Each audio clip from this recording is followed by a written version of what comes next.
Hey, what's good, everybody? Welcome into the Coach and Company podcast. I am your host, the Coach, on the busiest day of the week, and we're starting the busiest month that we've ever had at the brand, and certainly the busiest day and week. So, if you are new to our first of all, thank you for finding us.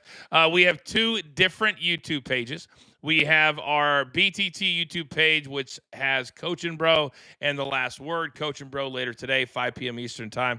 You can be a part of a live recording. It airs on Wednesday nights on national television, on the Stadium Network, on Amazon Prime, DirecTV, YouTube TV, bunch of others, over 100 million homes. And also, we have a brand new radio show on SiriusXM, Pro Wrestling Nation, 2 to 4 Eastern times daily.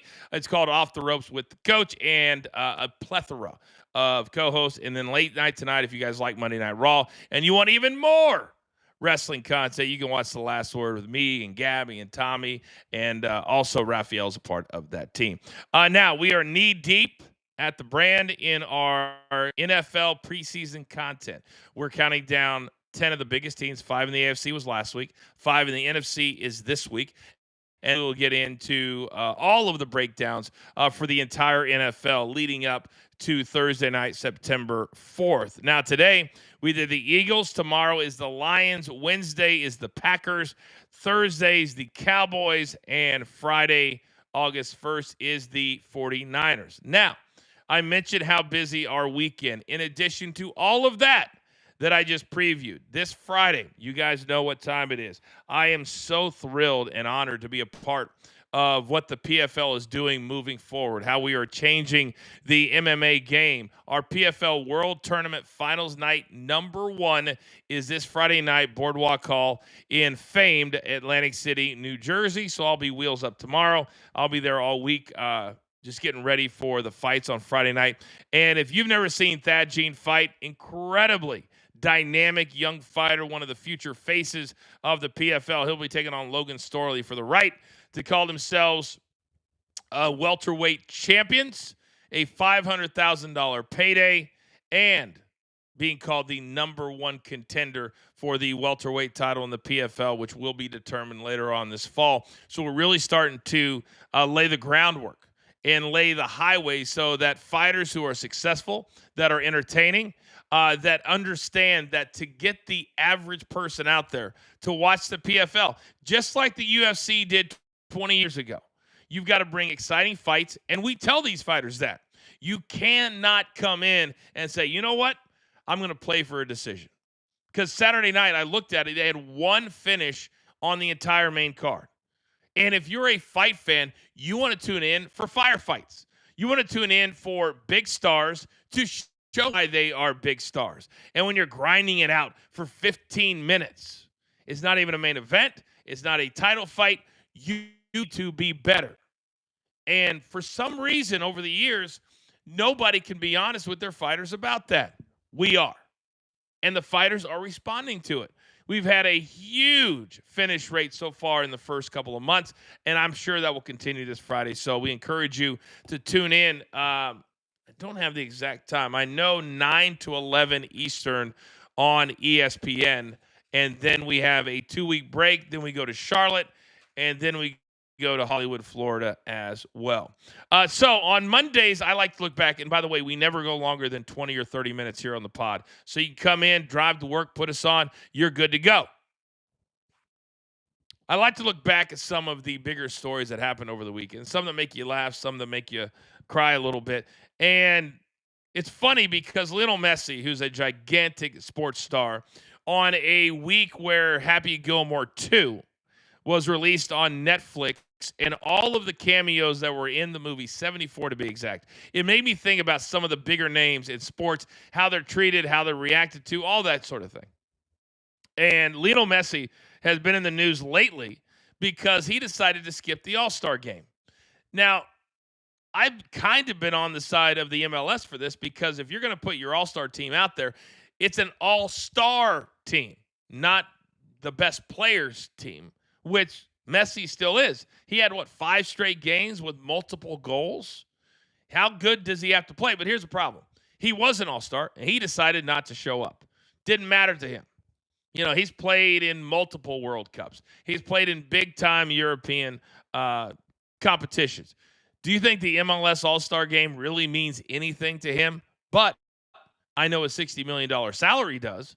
So the MLS, they have been forced to suspend him because he did for the All-Star Game. Because think about it, you have to look at it from an organization, or excuse me, a league perspective. And the league perspective is, what if they all didn't show up? What if all 20 players or however many are on the All-Star team just say, you know what, I want to have 3 days off. I'm not going to show up. I'm not getting any financial incentive. There's just nothing going on for me. Well, you can't do that because then you wouldn't have an MLS All-Star Game against the big league from Mexico. So you got to show up. And even if you're Messi and you say, oh, I tweaked my ankle or I got a bad hammy, at least you show up to sign autographs and you prove why this league is overpaying you based off of everybody else in the league. He's overpaid, but he's paid what he is worth. Those are two completely different things. And so I'm actually on the side on this one.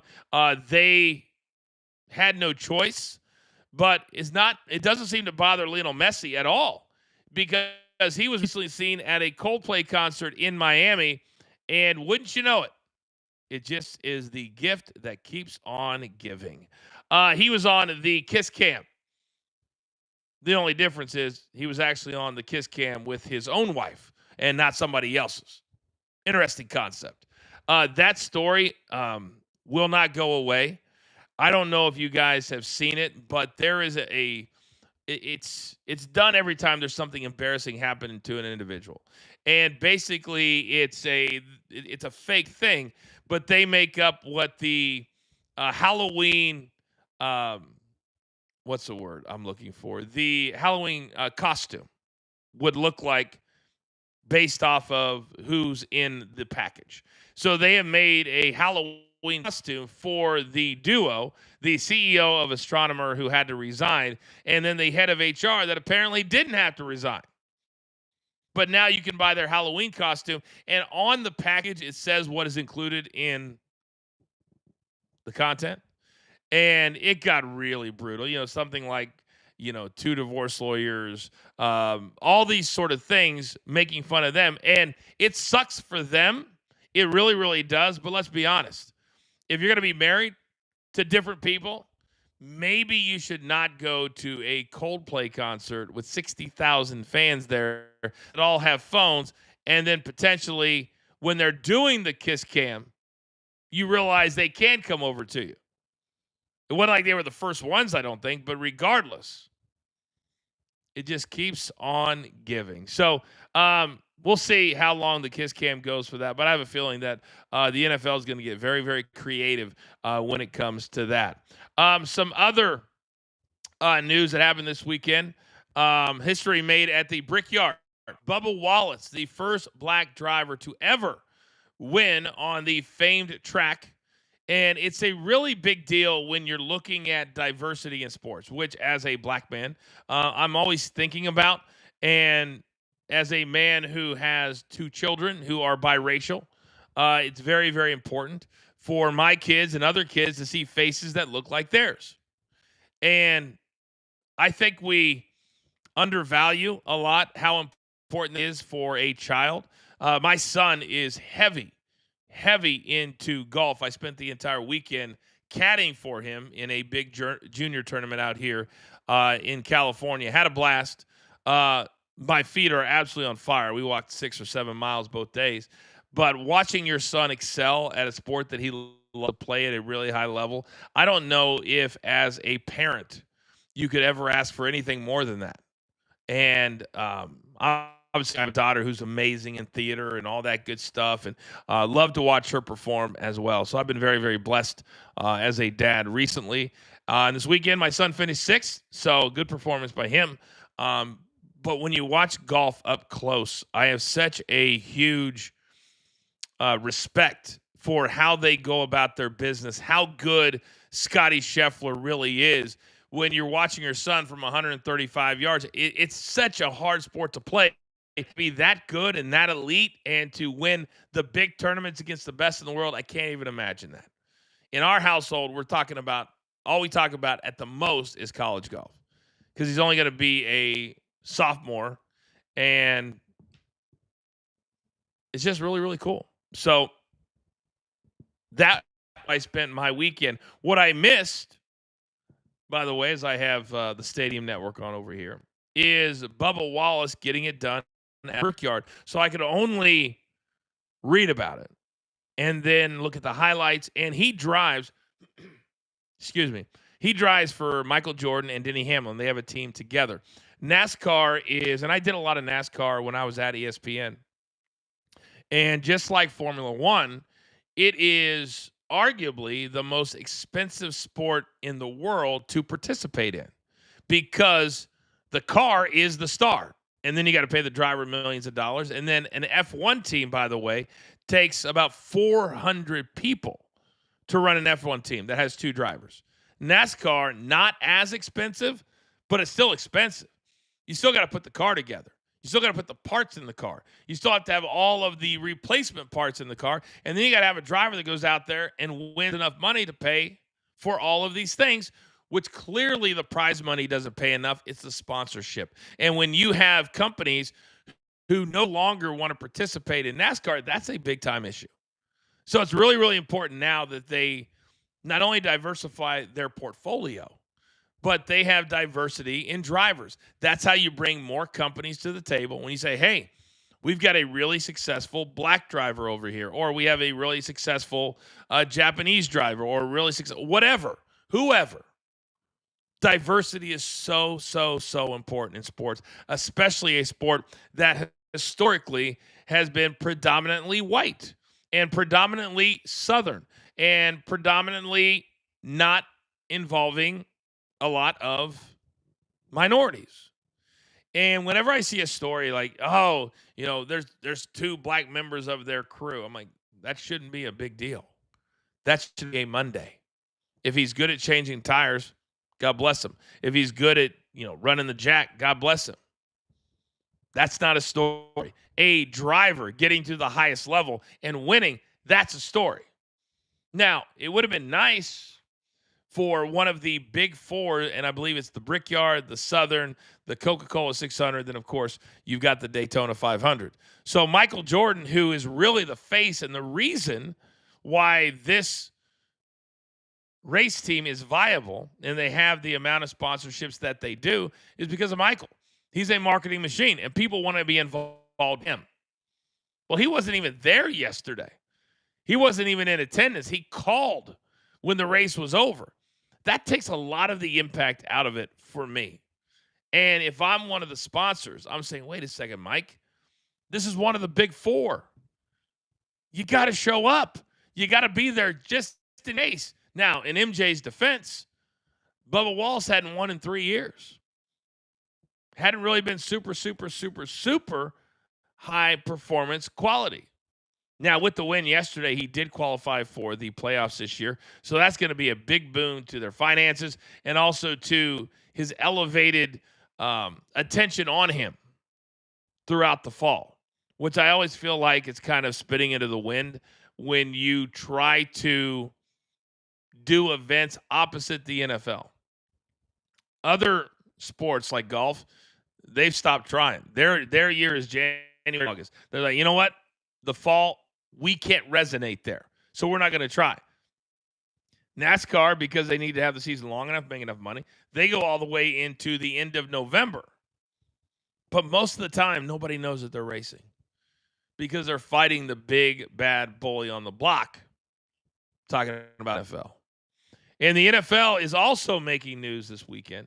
As you're listening to the Coach and Company podcast, weekdays, I will not have a pod tomorrow because I will be traveling to Atlantic City, flying into Philadelphia.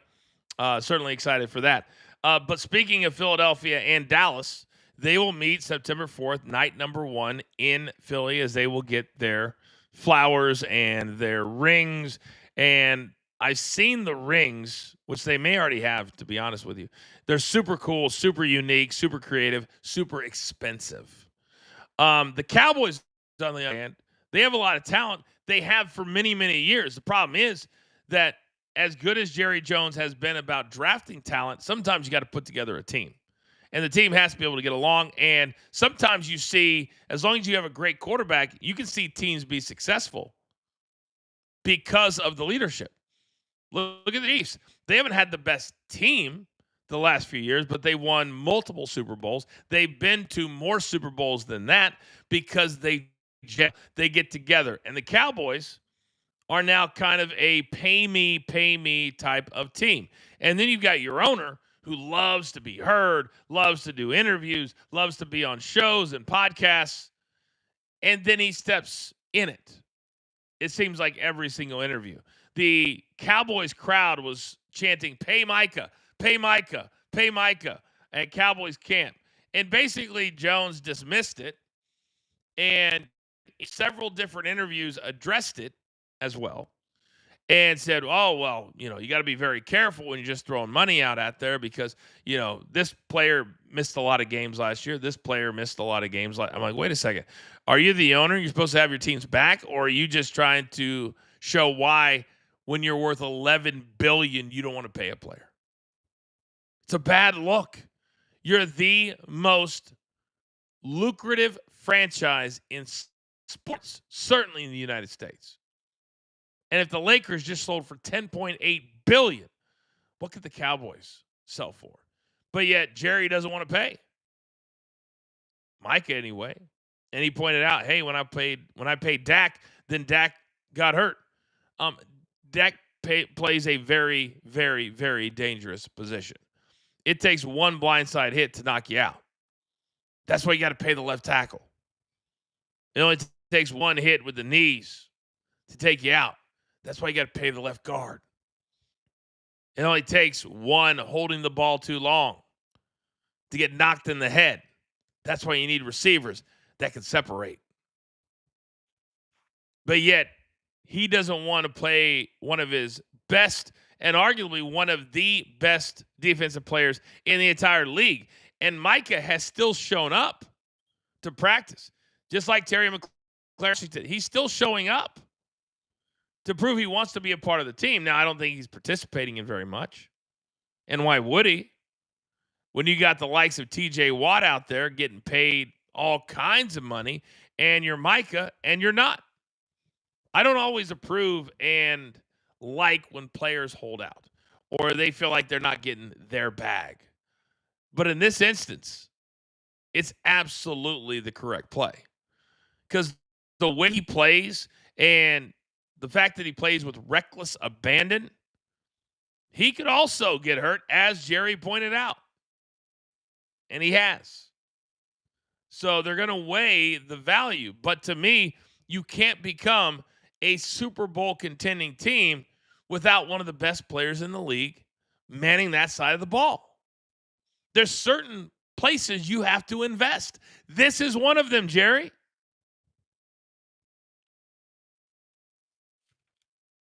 I don't know how good the Eagles are going to be this year. But if you're the Cowboys and you get a somewhat of a break on the schedule, play the first place schedule, easy for me to say. And you were a third place team. So when you look at their schedule, it's not horrible.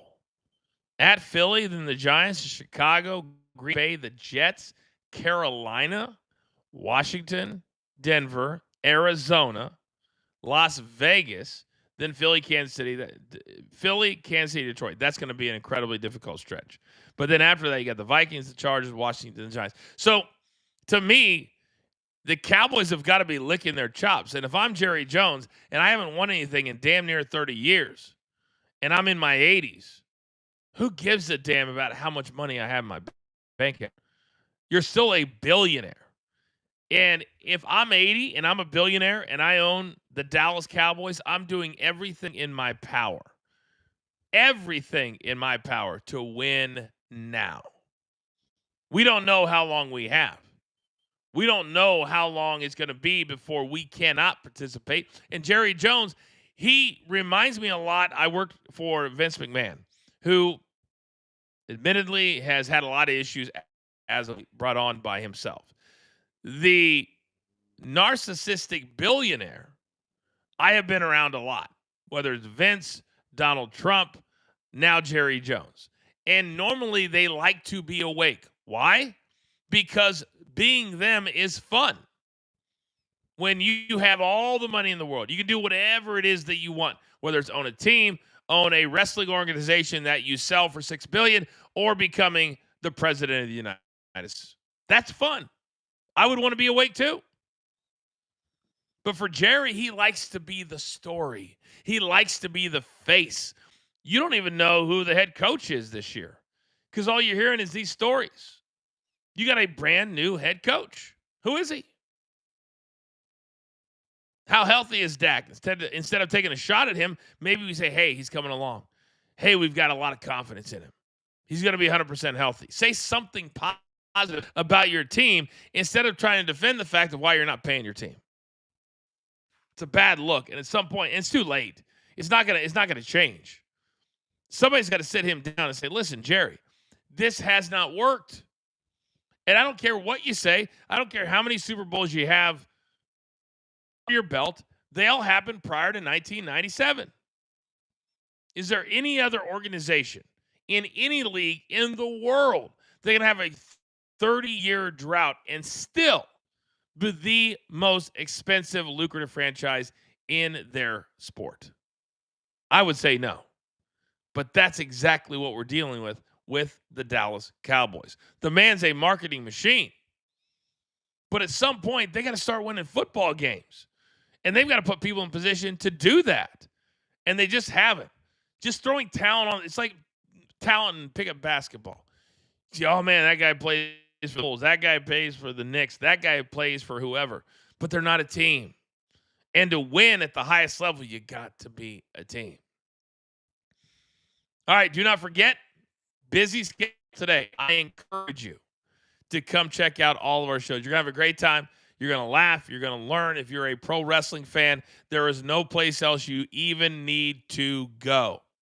So coming up at 2 p.m. Eastern Time, Channel 156, Pro Wrestling Nation 24/7. It is Off the Ropes with the Coach.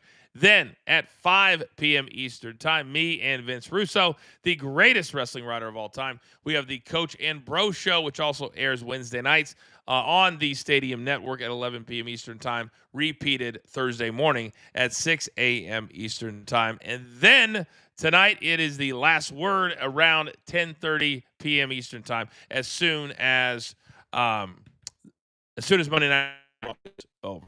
So a busy day.